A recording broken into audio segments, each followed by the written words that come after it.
Picture this, you are scrolling through your contacts and suddenly you come across a name that you haven't talked to in a long time, but you want to reconnect. When you see their name, you realize, oh, they would totally be helpful for this project I'm working on or this issue I'm trying to get advice on. But you pause because it's been so long and you're afraid it'll be kind of weird or awkward or that you're just coming off like a user. If this sounds familiar, you are not alone. I actually just had conversations about this in my DMs this week on LinkedIn with people in my audience and my connections. We all have these dormant connections. They're called dormant ties that could be helpful, could be useful, but we haven't spoken to them in forever, so it feels really awkward to reconnect. So today we are going to talk about those dormant ties and why they are actually the most helpful and how to re-engage them without being awkward. We'll also dive into the struggle of what to say, especially when you're not sure if it's okay to reach out and make an ask right away. Welcome to the Creating Opportunities podcast. This is a place where we help smart, ambitious professionals create better relationships for success. And why? Because people matter. They're messy, but they make life better and they matter. And I am your host, Cassandra. I am a speaker, trainer, an iced coffee lover. It's important you know that. And I am here to help you make deeper connections. So let's get into it. All right, so dormant ties. What makes these people so powerful? Remember, dormant ties are anyone from your past that you've kind of lost connection with. Maybe it's your best friend from college, but they moved to a different state, you lost touch, or that coworker from a job 5 years ago that you don't really talk to anymore. Those are all dormant ties. And there is actual research from, I believe, Harvard and MIT showing that these are the strongest people in your network because of two things. They have this very unique combination of both familiarity and a fresh perspective. They bring new ideas, new insights because you haven't been in contact, but yet they are also familiar. They know you on some level. They have a background of you and they can blend these two things together. It's honestly having the best of both worlds. It's someone who knows you well enough to trust you and to take your call, respond to your email, but they also bring fresh perspectives and new opportunities to the table. So here's why this matters. When you start with a dormant tie, you're not starting from scratch. You're not having to go, hi, I'm Cassandra. Here's some background about me. Here's why you should trust me. Here's what you need to know about me, right? When you meet someone new, you have to do some credibility building. When you're reaching out to someone from your past, you already have some sort of credibility. Familiarity in itself makes you more credible than the stranger on the street. It makes it easier to jump back in and have a meaningful conversation.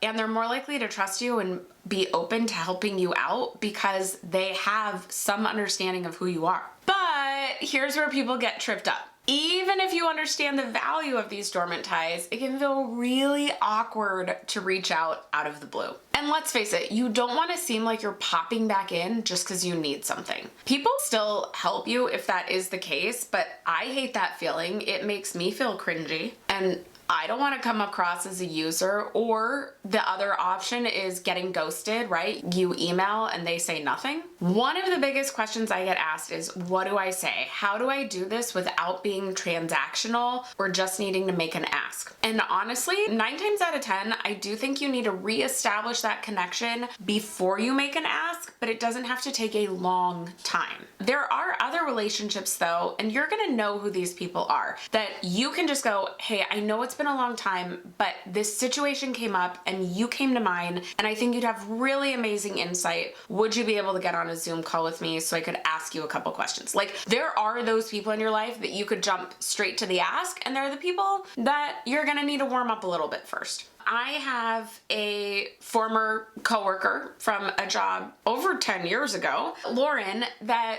we keep in touch probably once a year. This is when I talk about like your relationships, not every relationship is consistent all the time. For Lauren and I, we see each other's work on LinkedIn, content that's done, some on Instagram, and about once a year, one of us tends to do a check-in, a comment, a message, etc. And for something I'm working on around around speaking to more corporations, I realized, oh, Lauren would be a great person to talk to. And so I reached out to her and just said, hey, I think it's time for a once a year Zoom, because it does tend to happen. We just catch up once a year. And I'm like, and by the way, I really want to hear how things are going for you because you've made some job moves, but also I do want to ask you some questions because there's this thing I think you could maybe help me with. Totally receptive to it. It's okay that it's been probably a year and a half since we had a one-on-one personal message back and forth. She's somebody I could go straight to the ask. Now there are other people that probably I wouldn't go straight to the ask. I need to re-engage a little bit first. So re-engaging without feeling awkward is about checking in on them as a human and not asking for anything in the process. You want to make sure you're showing them you're interested in them as a person and not just a resource, because that should be true. You should also just want to go, oh, I'd love to know how you're doing. And honestly, it's very interesting. People really overcomplicate this, but it doesn't have to be complicated. Come from a place of genuine curiosity and genuine connection, and it's much easier to navigate those first few messages. But knowing what to say is where most people get stuck. They freeze up, or more often, second guess themselves, and then they never hit send on that message. It's like you have this mental block that keeps you from reaching out, even though you know this connection reestablished could be very valuable. And that's where I come in. I've put together my hello to hello again templates to take all the guesswork out of re-engaging with those old connections. Fun fact, this also works very, very well for those people you've connected with on LinkedIn that you now realize could be helpful, but you've never actually talked to them. Works for both. These templates are designed to help you connect naturally without any awkwardness or uncertainty of what to say. And these aren't just a, hey, long time no see kind of message. They're crafted to help you jump back into conversation, start rebuilding the relationship, and if appropriate, open the door to future opportunities. It's all about starting from a place of genuine interest and curiosity so that when you do get around to making an ask, it doesn't have to feel transactional. This is actually a great thing to use if you actually have no need right now, but you haven't been networking. Start re-engaging with your audience now. Start getting back in touch with people now, because you don't know what you might need in the future or what they might need in the future that you could help them out with. So with these templates, you'll be able to re-engage these dormant ties without awkwardness. Totally confident knowing that you are not coming off as a user. And the best part, they have been tested personally by me and my one-on-one clients, and they all say this is one of the best things that they got out of everything I teach them. And it's a lot, y'all. This is the thing that they go, oh my gosh, I really love this. This is really helpful, thank you. So they've been battle tested. Take the pressure off and let these templates do the work for you. You never know what could come from re-engaging an old connection. You might get a new client, a new referral partner, or just a great conversation and reestablishing a friendship. And there's nothing wrong with that.